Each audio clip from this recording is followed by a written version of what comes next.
आज इमारत शरिया ने पटना के ऐतिहासिक गांधी मैदान में वक्फ बचाओ दस्तूर बचाओ कॉन्फ्रेंस का आयोजन किया।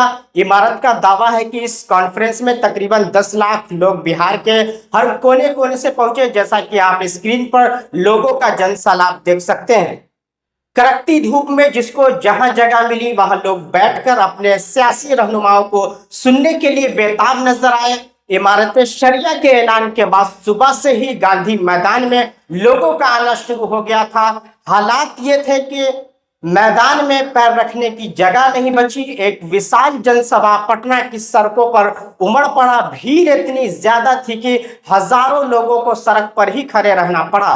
सुबह 11 बजते बजते पूरा गांधी मैदान भर चुका था। इस मौके पर लगभग सभी प्रमुख राजनीतिक दलों के प्रतिनिधि भी मौजूद रहे। राजद से नेता प्रतिपक्ष तेजस्वी यादव, कांग्रेस से वरिष्ठ नेता सलमान खुर्शीद और सांसद इमरान प्रतापगढ़ी, राज्यसभा सांसद इमरान प्रतापगढ़ी, निर्दलीय सांसद पप्पू यादव, भाकपा माले के विधायक दल के नेता महबूब आलम और महासचिव दीपांकर भट्टाचार्य मौजूद रहे। वहीं एसडीपीआई के राष्ट्रीय अध्यक्ष मोहम्मद शफी, आजाद समाज पार्टी के प्रदेश अध्यक्ष जौहर आजाद, एमआईएम के प्रदेश अध्यक्ष तरुल ईमान और महासचिव इंजीनियर आफ्ताब मंच पर नजर आए।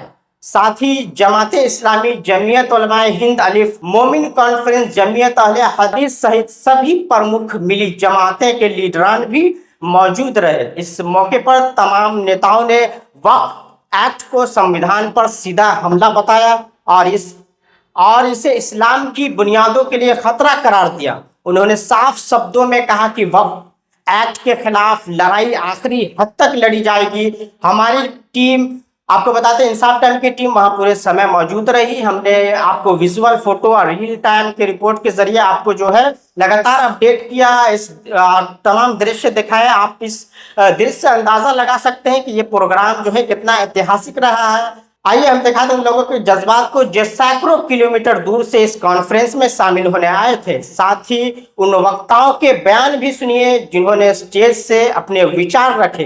अब कानून पार्लियामेंट से पास हो चुका है। पार्लियामेंट से पास हो जाने के बाद आपको क्या लगता है कि इस तरह के आंदोलन करने से क्या आपको अपना हक मिल पाएगा और अपना हक के लिए मुसलमान किस हद तक जा सकता है? आपको मैं बता दूं कि हिंदुस्तान के इस पार्लियामेंट में जितने लोग बैठे हुए हैं, ये हम आपके हामी लोगों का भेजा हुआ है।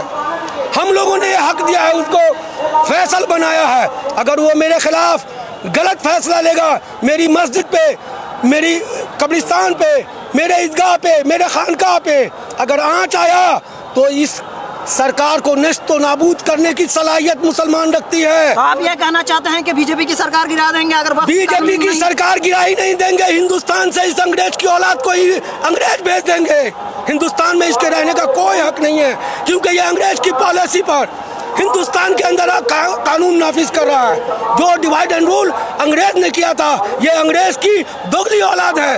हम लोग का साफ है कि जो सरकार हम लोगों के शरिया कानून के तहत मदाखलत कर रही है, जानबूझ के हमारे वक्फ की संपत्ति पर अपना धौंस दिखा रही है, गैर जिम्मेदाराना कानून बना रही है। इसके खिलाफ आज हम सड़कों पर आए हैं। हम अपना एहतजाज बुलंद कर रहे हैं। हम सरकार को अभी भी वक्त है, सरकार को समय देते हैं कि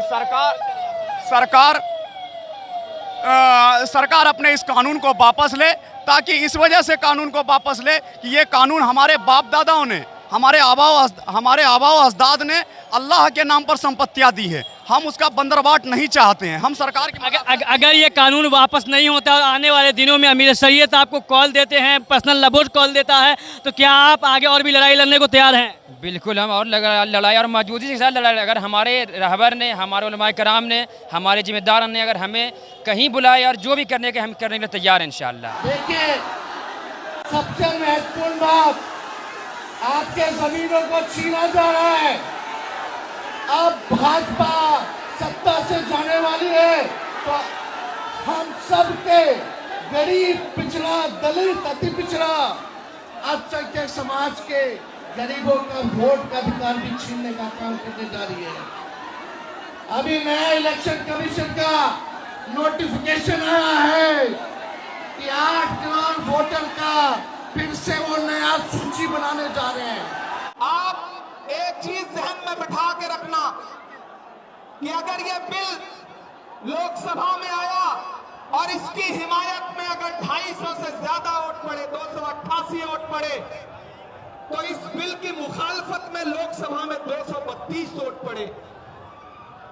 लोकसभा में मुसलमान सांसद सिर्फ 24 हैं, तो 200 से ज्यादा इस देश के हिंदू भाई, दलित भाई, सिख भाई, ईसाई भाई जो मेंबर ऑफ पार्लियामेंट हैं, वो लोकसभा में रात के 3:30 बजे तक इस बिल के खिलाफ वोट कर रहे थे और आपसे कह रहे थे कि हम आपके साथ खड़े हैं।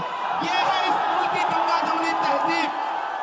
ये जो लहराता हुआ तिरंगा है, इस तिरंगे में जो आपका रंग है और जो उसके ऊपर अमन का रंग है, भाईचारे का रंग है, उसके ऊपर भी जो रंग है, ये तीनों रंग मिलकर कह रहे हैं कि ये मुल्क नरेंद्र मोदी जी की जागीर नहीं है, ये मुल्क हिंदुस्तान के हर इंसान का है, हर इंसान का है।